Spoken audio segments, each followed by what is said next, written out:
we need to win this race, and the U.S. intends to lead in this new chapter. I think that needs to happen, like a level set of basic facts, and I really do think it will happen. Well, if that is going to happen, I think Trump might be the only guy that's willing to do something crazy. I think it's very likely that he does that. I know that he is aware of the film.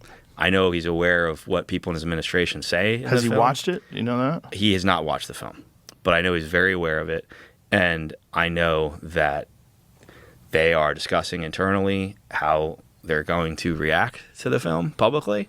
And I also know that he has very recently tasked Tulsi Gabbard with getting to the bottom of the situation and finding out for him what he needs to know that he doesn't know. Really? Yeah. And as Rubio said in the film, Rubio says on camera, on the record, on the film, that this has been kept from sitting presidents. And he goes into detail on how that's been done and how it's the career bureaucrats in certain elements of the government that control this information and just wait presidents out and don't feel like they have a need to know.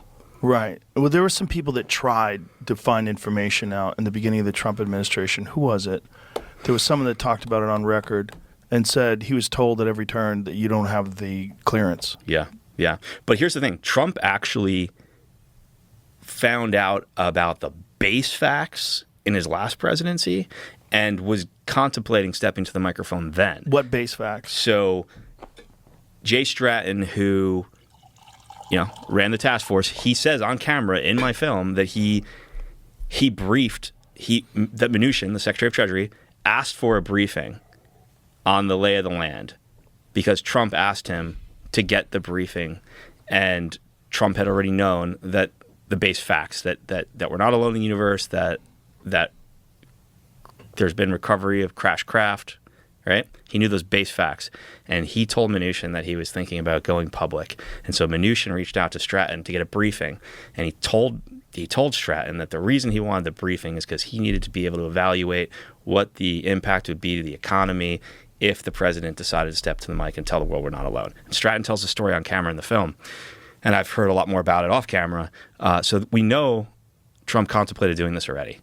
Now I think the release of this film and Rubio's involvement puts enough on the table that it makes it easier for him to do.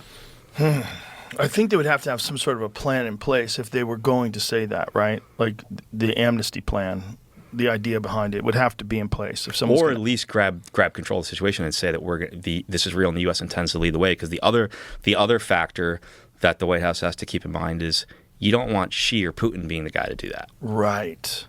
You don't want them to have that moment, right? Right. Something I always think about with regards to that moment of a president stepping to the mic. When we entered the space race, Kennedy gave that big famous speech, right?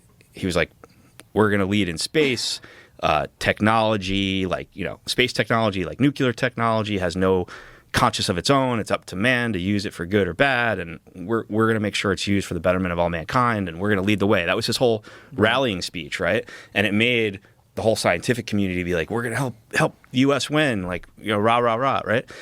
I think that's needed in this race.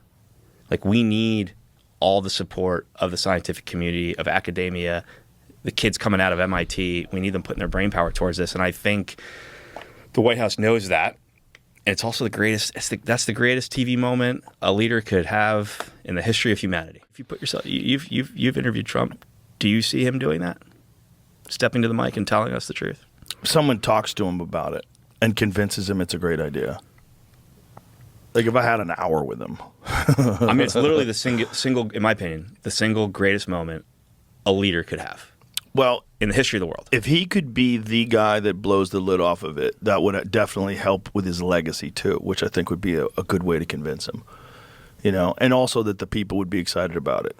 Yeah. It's just, I think there's probably a lot of forces that we're not totally aware of that would fight very hard to keep this from being revealed. There's a lot of people whose reputations would probably be in jeopardy. A lot of people that may never get trusted again, even if they get amnesty. If there's any evidence of impropriety, any evidence of embezzlement, which I can't imagine there's not some fucking funny money flying around here and there, and no oversight. Come on, guys. Like, oh, you're above board totally with no oversight at all, and $1 trillion. Fuck off. Yeah. Yeah.